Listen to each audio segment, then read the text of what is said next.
Bonjour à tous et bienvenue pour cette nouvelle émission du Dealmaker Show. J'ai le plaisir ce matin d'être entouré de Jean-Wilfried Diefenbacher, qui est associé au sein de la banque d'affaires Ondra. Bonjour. Bonjour. Également Cédric Dugardin, CRO. Et enfin Dominique Bernard, également CRO. Bonjour. Merci beaucoup à tous les trois d'être parmi nous sur ce plateau. Alors aujourd'hui, c'est une émission un peu spéciale puisque c'est une émission qui célèbre notre prochain dossier spécial restructuring qui portera sur 13 personnalités marquantes de l'univers du restructuring, que ce soit des banquiers d'affaires, des administrateurs judiciaires ou des CRO. Ce dossier va s'intituler « Ces urgentistes au chevet des entreprises », donc tout un programme. Ça fait quand même 3 ans qu'on s'interroge beaucoup sur la santé des entreprises en France. Grâce à la politique du « quoi qu'il en coûte », il n'y a pas eu cette vague de défaillance ou ce mur de la dette dont tout le monde parlait. Enfin, ça dépend des préférences de vocabulaire. En tout cas, les risques ont été absorbés. Aujourd'hui, on s'interroge un peu sur comment ça va évoluer dans les prochaines années, notamment avec le remboursement des PGE. Alors, je vais commencer par me tourner vers Cédric et vous poser cette question. À quoi on doit s'attendre dans les prochains mois, sans pour autant sortir la boule de cristal, sur ce marché du restructuring ? Alors, comme ça fait 2 ans que tous les spécialistes du restructuring se plantent, je ne vais pas m'avancer. Moi, ce que je vois, c'est beaucoup de PME ETI qui sont très fragilisés aussi bien par le Covid que par les suites, notamment l'explosion des coûts des matières premières, on voit ça dans le textile, les coûts de transport, l'énergie maintenant, et qui sont surendettés parce qu'il y a des PGE et que les PGE, il faut les rembourser, que les échéances commencent à arriver et que dans la plupart des cas, ça passe pas. Voilà, donc c'est plutôt une inadéquation, on va dire, entre le compte de résultat de l'entreprise et la structure bilancielle. Donc ça, j'en vois pas mal, surtout dans le retail. Tourisme aussi, même si le tourisme va bien maintenant, il y a quand même une masse de dettes accumulées. Voilà, et puis je pense que les activités, les ETI industrielles commencent aussi à souffrir. L'inflation a été très très forte dans le cas qui me concerne, on est à 15% l'an dernier sur les achats matières et conditionnement. Électricité gaz x3. Donc voilà, l'année 2023 n'est pas simple en termes de coûts de production. Et puis il faut passer les augmentations de tarifs. On entend partout qu'il faut protéger le consommateur, mais si on tue les entreprises, ça aidera pas beaucoup. Voilà. Donc moi ce que je vois, c'est beaucoup de difficultés. Les entreprises qui sont pas endettées passeront probablement la crise, mais celles qui ont beaucoup de dettes, ça va être très compliqué. Je suis absolument d'accord avec ce que dit Cédric et je rajouterai un point. Moi je l'ai vécu très dernièrement, c'est la difficulté à faire passer les augmentations de tarifs. Parce que même s'il y a une information qui est faite et tout le monde est conscient qu'il faut faire passer ces augmentations, mais quand vous avez des coûts matières, je pense notamment au papier qui a pris quand même plus 50%, et donc derrière les emballages, parce que c'est du carton, donc ça va avec, c'est très compliqué de faire passer ces augmentations, même quand vous faites passer des augmentations de 5, 6, 7%, vous avez des clients qui vous disent absolument pas. Donc il y a tout un mécanisme à travailler avec ses fournisseurs, bien sûr, et ses clients pour aussi faire passer ces augmentations qui sont absolument nécessaires, sinon c'est le PNL qui va être abîmé. Jean-Wilfried, votre sentiment ? Pour faire écho aux commentaires qui viennent d'être faits, il y a un certain nombre de dossiers qui nous arrivent, qui sont encore, comme le soulignait Cédric, des dossiers de PNL, c'est-à-dire des dossiers de compte de résultats qui souffrent un petit peu et qui n'ont pas encore, ou pas tout à fait, contaminé le bilan. Notre sentiment, bien entendu, est que les PGE à un moment donné devront être remboursés, mais il y a un manque criant de fonds propres. Il va y avoir un manque criant de fonds propres dans les 2-3 ans qui viennent. Effectivement, sans sortir de la boule de cristal, personne ne sait. Mais à un moment donné, les entreprises qui sont endettées devront renforcer leurs fonds propres. Alors, est-ce que c'est de l'argent familial ? Est-ce que c'est de l'argent d'investisseurs extérieurs ? Est-ce que c'est un mix public-privé ? Personne ne sait. Mais il y a quand même une faiblesse importante dans le haut de bilan. Merci beaucoup. Alors, on a vu ces derniers temps, notamment au cours des 3 dernières années, une augmentation des procédures amiables, mais il y a toujours cette crainte des procédures amiables d'y aller trop tôt et finalement, souvent, on y va trop tard. Je me tourne vers vous, Dominique. C'est pourquoi cette peur et comment arriver à débloquer cette situation-là ? Il faut évidemment la vaincre, parce que moi, je passe beaucoup de temps dans les tribunaux. Et ce sont des procédures, que ce soit conciliation ou mandat ad hoc, ce sont vraiment des procédures tout à fait utiles. si elles sont bien prises en amont, elles permettent véritablement de négocier des accords avec les fournisseurs, avec les créanciers, tout ça dans le cadre d'une protection du tribunal, de faire homologuer un accord. Et c'est souvent à travers une conciliation qui est bien menée. Alors, une conciliation, c'est 4 mois plus 1 mois. Mandat d'hoc, c'est un peu plus long. Donc, on choisit l'une ou l'autre des procédures. Mais pour les entreprises de taille importante, on voit bien qu'elles sont conseillées par des avocats, par des banques d'affaires et qui les convainquent de cette utilité, de cet outil. C'est plus difficile dans les PME et surtout les ETI familiales où il y a encore cette peur du tribunal. Et on a le sentiment que lorsqu'on va voir le tribunal ou le CIRI, c'est un peu souvent la même appréhension, on va se faire punir, on va se faire déposséder de son patrimoine, de sa société, de ses actions. Alors, c'est pas le cas. La procédure amiable, au contraire, c'est d'aider, c'est d'accompagner, c'est de trouver un accord avec l'ensemble des parties. Et donc, ce sont des procédures qui sont, de mon point de vue, très utiles, bien connues du monde du restructuring dans son ensemble lorsqu'il s'agit de groupes importants, assez peu connues ou assez peu utilisées par les petites ou les ETI ou les PME, parce qu'il y a cette crainte du tribunal. Donc, résultat, il faut évangéliser, il faut parler, il faut expliquer, il faut faire du coaching, il faut faire de la pédagogie. Et il y a plusieurs personnes qui peuvent aider. Il y a les gens du chiffre, il y a les MJ qui sont là aussi pour coacher. Il y a des gens comme nous qui participons. Et effectivement, moi, quand je rentre dans une entreprise, notamment groupe familial, je passe beaucoup de temps à expliquer, à faire un peu de droit. C'est pas mon métier, mais il faut faire un peu de droit, expliquer ce que l'on va faire. Comment ça va se dérouler, il n'y a pas de crainte à avoir, et pourquoi on le fait.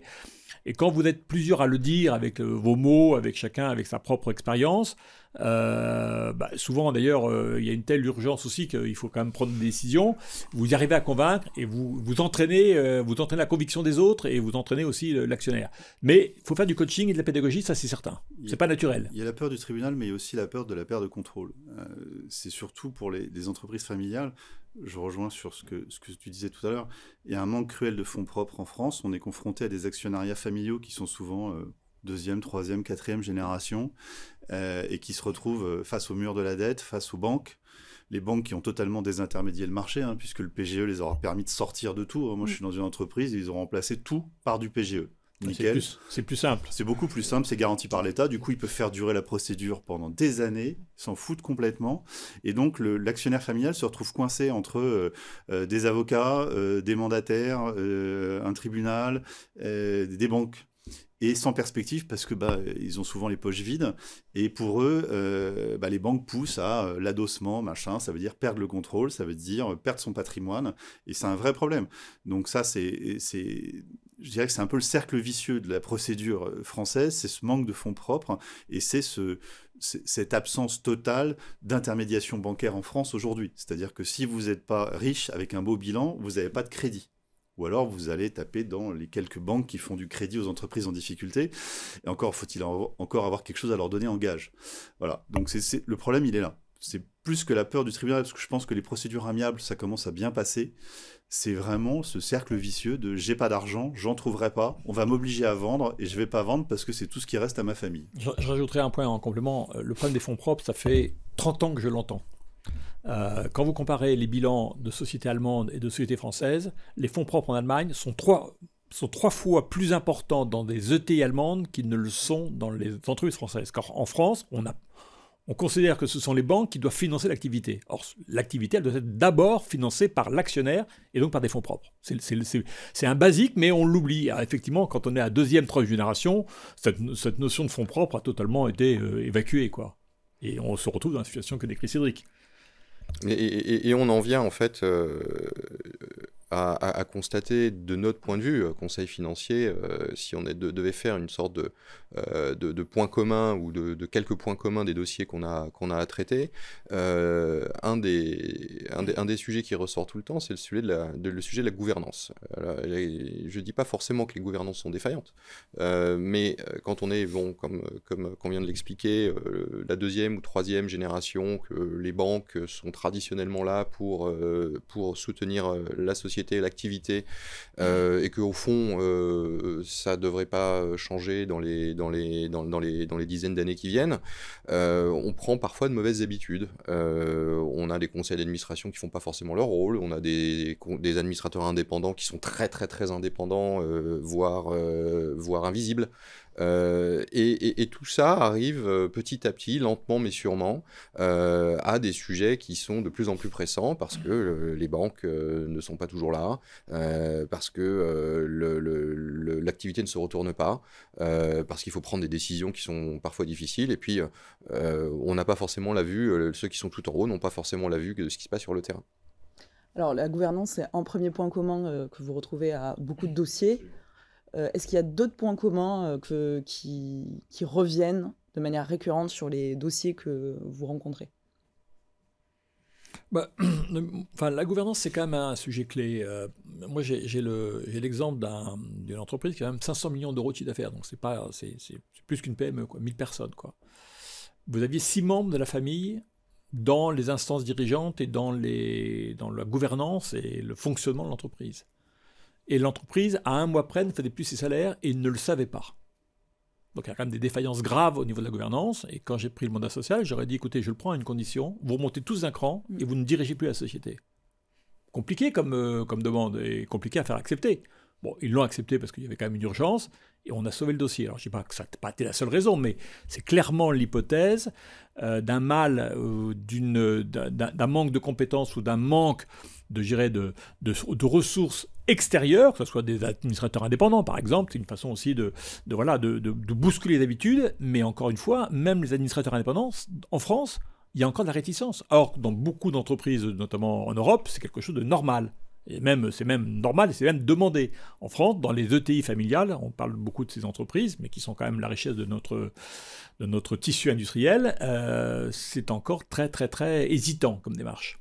Oui, puis je vais être un peu dur avec nos pairs, mais un des problèmes de la gouvernance dans les entreprises françaises, en tout cas ce que j'en vois, c'est le manque de courage.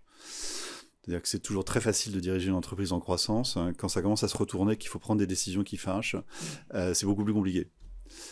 Donc généralement on fait appel à des gens comme nous pour prendre ces décisions qui fâchent. L'avantage c'est qu'on n'a pas l'affect, on n'a pas l'historique, on n'a pas les choses comme ça, mais et puis dans beaucoup d'entreprises familiales on a encore ce management bienveillant, paternaliste, etc.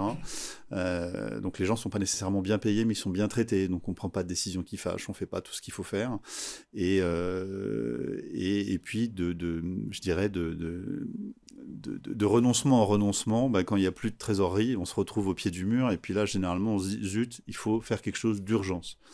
Voilà, et généralement, on nous appelle, mais trop tard. Mais c'est très ancré dans les habitudes. Évidemment, il y avait une urgence absolue à mettre en place des mesures de soutien pendant les mois de Covid.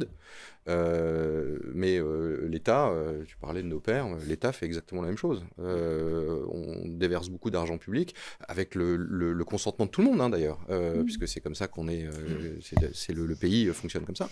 On déverse beaucoup d'argent public, on repousse un peu de tas de sable, on regardera un peu plus tard. Bon, de toute façon, ça ira mieux, ça se retournera.